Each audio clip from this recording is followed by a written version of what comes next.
how did you transition into starting the gym full time? You just went all in? Yep, all in. I was working at a restaurant. I was running a kitchen. I was the executive in a kitchen. Yeah. And I just decided, I was doing it part time, and I was working 100 hours a week. Yeah, that is crazy. I was working 100 hours a week. Aries here, he had just celebrated his first birthday. Oh, crazy! Yeah, that celebrated his first birthday. 1 year old. We had his birthday party, and the next day I went into work and I quit. Got it. Yeah, I remember you were super busy, starting up everything, but you would always show up and you would push hard. That's the thing. And it's like, my style, it's like, okay, we can't do all of this stuff, but this is what we can do. Go 110% with what we can do. And you would, with the art, with everything, we would push hard.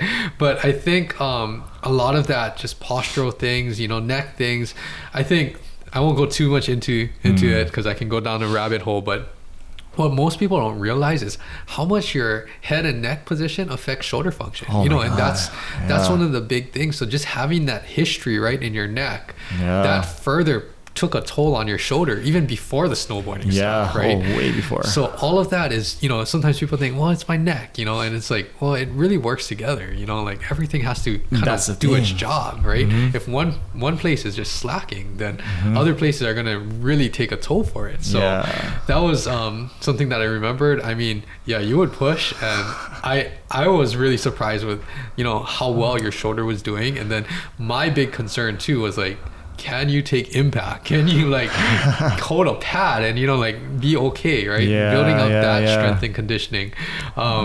Is there anything you want to say about what happened after you got that base strength, maybe either the mental side or the physical side to being able to hold pads? Because you're not just holding pads for amateurs. You're holding pads for high level guys, and you're taking some impact, and you have to be quick and all of that too, right? Yeah, I'm very physical when I hold pads. Very, I guess unique. A lot of people say, but a big thing for me is making sure that position and shot placement is precedent over everything. Swinging and missing, just the margin for error.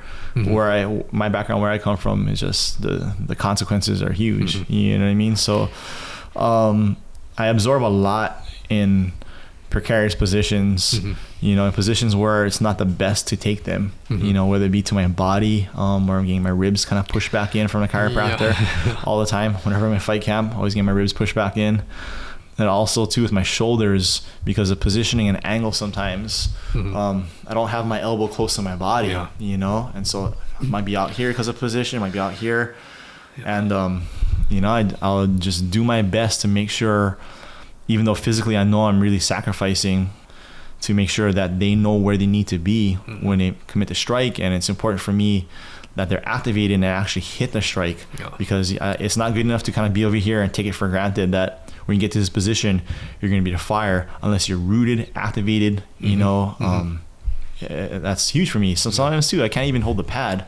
And what it be is from position, I'll just bring my arm up, whatnot, and you got to hit me in the head. But my arm's up and I'll frame whatnot to best distribute it through my shoulders and everything like that. But my head would be taking stuff and whatnot, and like how you said, right?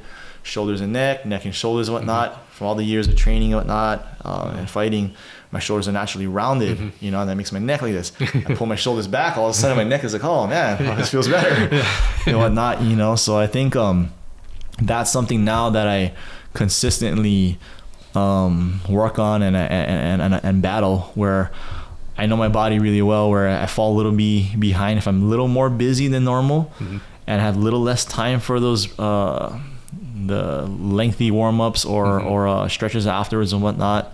I know I'm really gonna feel it, and I know that I have to commit all this attention to making sure that I get my neck and shoulders back where they need to be, where it's like, you have me use a lacrosse ball on my rhomboids or whatnot, on my scapular area, those sort of things, to get my shoulders a little less crunchy, as well as the stuff that we did with a ball on my chest and whatnot. That was huge. Anything about it, I thought just stretching my chest out against the wall or whatever was good enough. And I realized when you take the ball to, you're like, oh man, you got all these hot spots.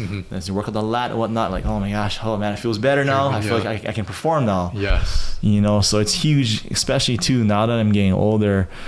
Taking impact, it's there's a steeper cost now to do what I do.